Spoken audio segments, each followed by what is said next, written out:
What's up, everybody? Welcome back. Hope you're all having a great day. So I'm getting back with you guys. We're tackling a project, not just me. David is here also, the cousin. I'll introduce you to David. We ended up finishing the painting, or I finished the painting, the spraying, and it is a complete disaster. I'm not gonna lie, I'm not a pro at all. But my overspray, check it out. And then I was walking in the paint. It was fun. I only screwed up on 4 cupboard doors where it had little drips, and then I figured out how I needed to spray the corners first and then do the center. But I have to say the painting did turn out well. So I installed them at my mom's house. Everything looks fantastic. Now we just have a little bit more touch-ups and then we're finishing that kitchen. Today, what we're gonna do is we're gonna fix that issue downstairs with the joist.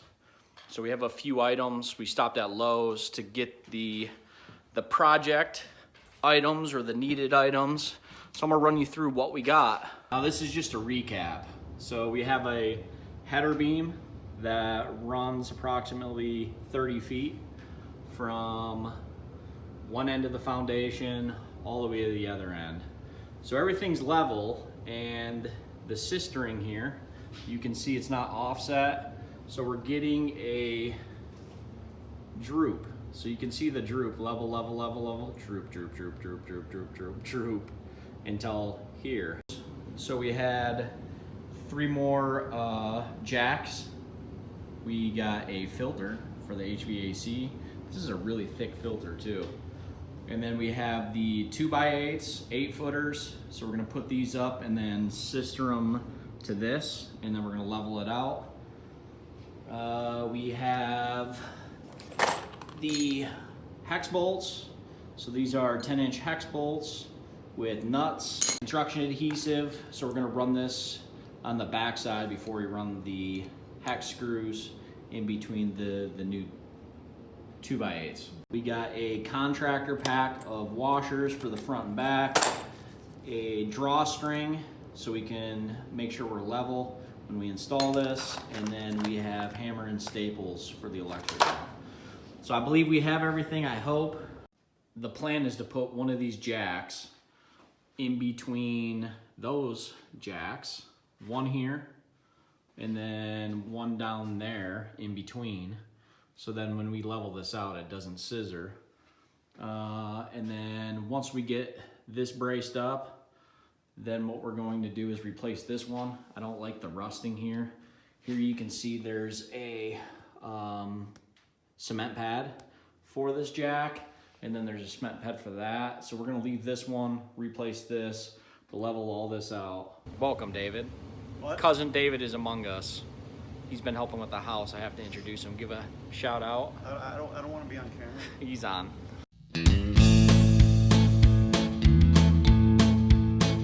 We had to make 3 trips. We had to leave again. We had to head back to Menards because we forgot one more thing.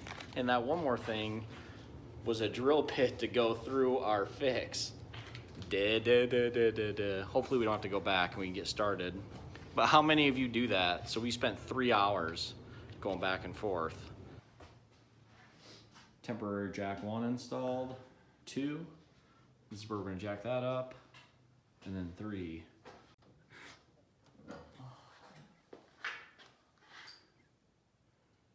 See the plate bending? Yeah. We may be exceeding its rated capacity.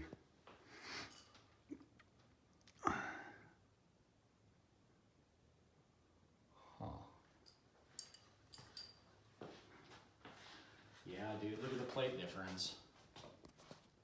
Damn it. I was trying to be a cheapskate, and I was trying to buy the less expensive jacks, right? But look what the plate's doing right now. And if you see this one, this is about 3/16 plate. So this is the heavy duty. It was like 20 bucks more. And I was like, you know what, David? No, that ain't gonna happen. And this is what it done to me. It made me do 4 trips to Menards. And as you can tell, we have no idea what we're doing. But that's why you're sticking around, because you can watch us learn and progress as our house venture goes on.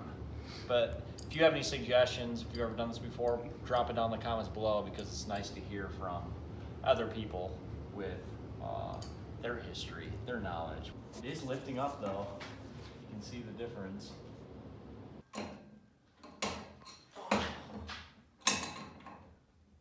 Why? I don't know why this one's so much tighter than the other one. The other one's like easy.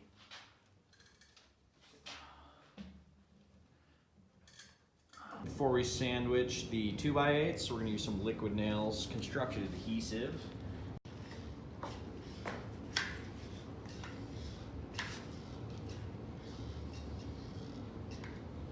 Have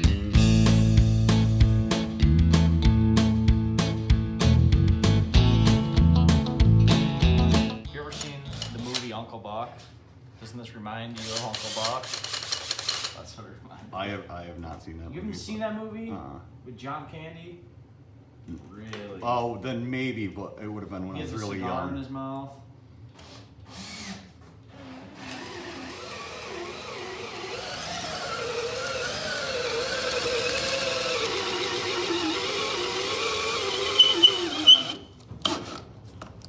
Make sure. Use an old trick for screws that I recently remembered. I always think of using wax on screws to make them easier to go through. Yeah.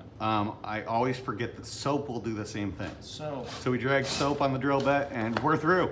Irish Spring. Just like that. Is that what you use at home? No? No.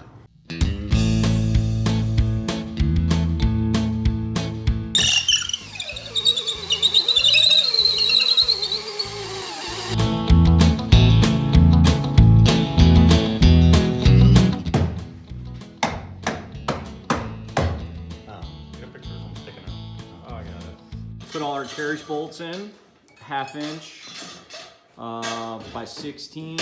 Oh, no. 1/2 inch by 10 carriage bolts. We got all 16 in.